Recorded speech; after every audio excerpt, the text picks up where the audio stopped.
But ಒಂದು ಸಮಸ್ಯೆ ಏನಂದ್ರೆ ಈಗ ಕ್ರಮ ಆಗಿದೆ, ಬಂಧನ ಆಗಿದೆ, ಎಲ್ಲ ಕರೆಕ್ಟು.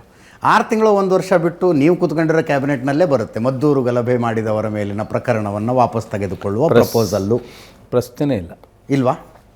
ರಾಜ್ಯದ ಜನರಿಗೆ ಮಾತಾಡ್ತಾ ಇದ್ದೀವಿ. ಇವತ್ತೇ ನೋಟ್ ಮಾಡ್ಕೊಳ್ಳಿ, ಈ ಥರದ ಕಮ್ಯುನಲ್ ಗಲಾಟಿದ ಯಾವುದು ತೆಗೆದಿಲ್ಲ. ಇವತ್ತೇನು ಹೇಳ್ತಾ ಇದ್ದೀರ ತೆಗಿಯಲ್ಲ ಅಂತ ಹೇಳಿ, ತೆಗೆದಿಲ್ಲ ಅಂತ ಹೇಳಬೇಡಿ. ಕಮ್ಯುನಲ್ ಅಂತ ಅಂದರೆ ಅದನ್ನು ಯಾವ ಹಂತದ ಕಮ್ಯುನಲ್ ಗಲಾಟಿ ಅನ್ನೋದನ್ನು ನೋಡಬೇಕು. ಈಗ ಅನೇಕ ರೈತರು ಗಲಾಟೆ ಮಾಡಿದ್ದಾರೆ, ಸಂಘಟನೆಯವರು ಗಲಾಟೆ ಮಾಡಿದ್ದಾರೆ, ಸೊ ಕನ್ನಡ ಪರ ಹೋರಾಟಗಾರರು ಮಾಡಿದ್ದಾರೆ, ತೆಗೆದಿದ್ದೀವಿ. ಆದರೆ ಈ ಥರದ ಒಂದು ಸಮುದಾಯ ಇನ್ನೊಂದು ಸಮುದಾಯ ಇಂಥ ಒಂದು ಧಾರ್ಮಿಕವಾದಂಥ ಪ್ರೊಫೆಷನ್ ಸಂದರ್ಭದಲ್ಲಿ ನಡೆದಂಥ ಘಟನೆ ಹಿನ್ನೆಲೆಯಲ್ಲಿ ತೆಗಿಬಾರ್ದು ಅಷ್ಟೇ. ನಾನು ಇದನ್ನು ತೆಗಿಯಲ್ಲ ಹೇಳ್ತಾ ಇದ್ದೀನಿ, ನಿಮ್ಮ ಮುಂದೆ ರೆಕಾರ್ಡ್ ಇರುತ್ತಲ್ಲ, ನಾವು ಇರ್ತೀವಿ ನೀವು ಇರ್ತೀವಲ್ಲ, ಕೇಳೋದ್ರಂತೆ. ರಾಜ್ಯದ ಜನರಿಗೆ ಏಷ್ಯಾನೆಟ್ ಸುವರ್ಣ ನ್ಯೂಸ್ ಮೂಲಕ ಚಲುವರಾಯಸ್ವಾಮಿ ಅವರು ಕೊಡ್ತಾ ಇರುವಂಥ ಮಾತಿದು, ಯಾವ ಕಾರಣಕ್ಕೂ ಮದ್ದೂರು ಗಲಭೆಕೋರರ ಮೇಲಿನ ಪ್ರಕರಣವನ್ನು ವಾಪಸ್ ತೆಗೆಯೋದಿಲ್ಲ ಅಂತ.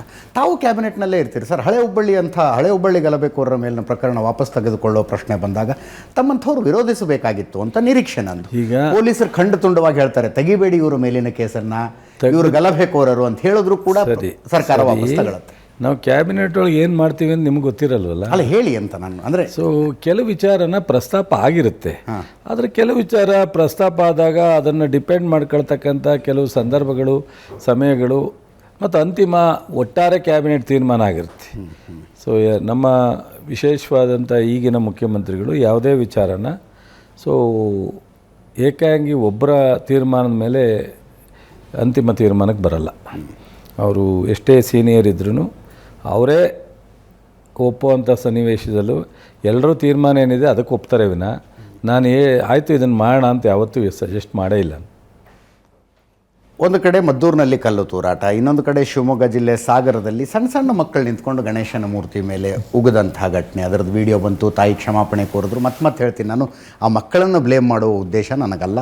5 ವರ್ಷ 6 ವರ್ಷದ ಮಕ್ಕಳವರು, ಅವ್ರಿಗೆ ಏನು ಕಲಿಸಲಾಯಿತು ಅನ್ನೋ ಪ್ರಶ್ನೆ ಬರುತ್ತೆ. ಮತ್ತೊಂದು ಕಡೆ ಭದ್ರಾವತಿಯಲ್ಲಿ ಪಾಕಿಸ್ತಾನ್ ಜಿಂದಾಬಾದ್ ಅಂತ, ಇವೆಲ್ಲವೂ ಐಸೋಲೇಟೆಡ್ ಘಟನೆಗಳು ಅನ್ನುವಂತೆ ನೋಡ್ತೀರಾ ಚಲುವರಾಯಸ್ವಾಮಿ ಅವರು, ಅಥವಾ ಒಂದಕ್ಕೊಂದು ಕನೆಕ್ಟೆಡ್ ಘಟನೆಗಳು ಅನ್ನೋ ಹಂಗೆ ನೋಡ್ತೀರಾ? ಒಂದಕ್ಕೊಂದು ಕನೆಕ್ಟೆಡ್ ಅಂತ ನಾನು ಹೇಳಲ್ಲ, ಬಟ್ ಕೆಲವೊಮ್ಮೆ ಇದನ್ನೆಲ್ಲ ನಾವು ವಿರೋಧಿಸಲೇಬೇಕಾಗುತ್ತೆ. ಅದು ತಪ್ಪು ಸರಿ ಅಂತ ನಾವು ಡಿಪೆಂಡ್ ಮಾಡ್ಕೊಳಕ್ಕಾಗಲ್ಲ. ಬಟ್ ಪಾಕಿಸ್ತಾನ ಜಿಂದಾಬಾದ್ ಅನ್ನೋ ಸಂಸ್ಕಾರ ನಮ್ಮಲ್ಲಿ ಅವಶ್ಯಕತೆ ಇರಲಿಲ್ಲ. ಮೊನ್ನೆ ಮದ್ದೂರಿನಲ್ಲಿ BJP ನಾಯಕರುಗಳ ಭಾಷಣಗಳನ್ನು ಕೇಳ್ತಾ ಇದ್ದ ನಾನು. ಕಾಂಗ್ರೆಸ್ನವ್ರು ಬಂದಾಗ ಇಂಥವರೆಲ್ಲ ಚಿಗಿತ್ಕೊಂಡ್ಬಿಡ್ತಾರೆ ಅಂತಾರೆ ಅವರು. ಇತಿಹಾಸ ತೆಗೆದು ನೋಡಿದ್ರೆ ನೀವು ನೆನ್ನೆ ಮಾತಾಡಿರಲ್ಲ CT ರವಿ, ಕಾಲು ಕಡಿತೀನಿ ಕೈ ಕಡಿತೀನಿ ಇದು ಏನರ್ಥ? ಒಬ್ಬ ರಾಜಕಾರಣಿಯಾಗಿ ಮಾತನಾಡೋ ರೀತಿನ ಏನು ಹೇಳೋದು ಅವ್ರಿಗೆ? ಸೀನಿಯರ್ ಜೂನಿಯರ ನೆನ್ನೆ ಮನೆ ರಾಜಕಾರಣ ಮಾಡ್ತಾಯಿದ್ದಾರೆ, ಅನುಭವ ಇದೆಯಲ್ಲ, ದುರಂತ ಇವೆಲ್ಲ. ಅದು ದುರಂತ ಅನ್ನೋದಾದರೆ ನಮಗೆ ತುಂಬ ಜನಸಾಮಾನ್ಯರು, ಆ ಪಕ್ಷ ಈ ಪಕ್ಷ ಏನೂ ಅಲ್ಲದೆ ಇರುವ ಜನಸಾಮಾನ್ಯರ ಪ್ರಶ್ನೆ, ಕೋಮುವಾದವನ್ನು ಖಂಡಿಸೋದಾದರೆ ಎರಡೂ ಕಡೆಯ ಕೋಮುವಾದವನ್ನು ಖಂಡಿಸಬೇಕು. ಹೌದು ಅಲ್ವಾ? ನಾನು ಅದನ್ನೇ ಹೇಳ್ತಾ ಇರೋದು.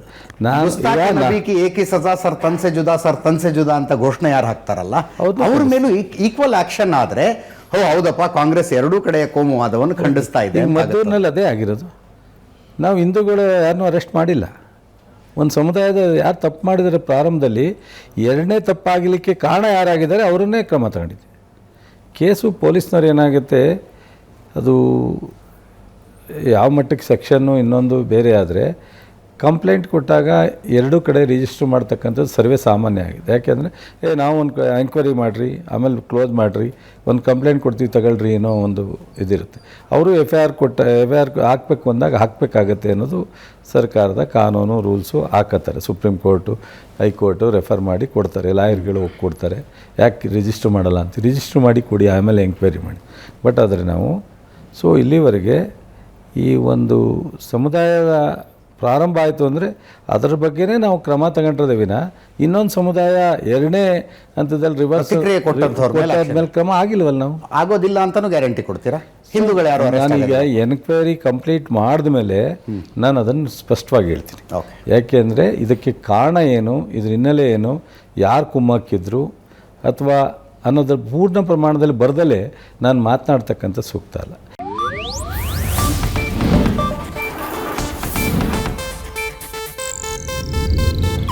ಇದು ಏಷ್ಯಾನೆಟ್ ನ್ಯೂಸ್ ನೆಟ್ವರ್ಕ್ ಪ್ರಸ್ತುತಿ.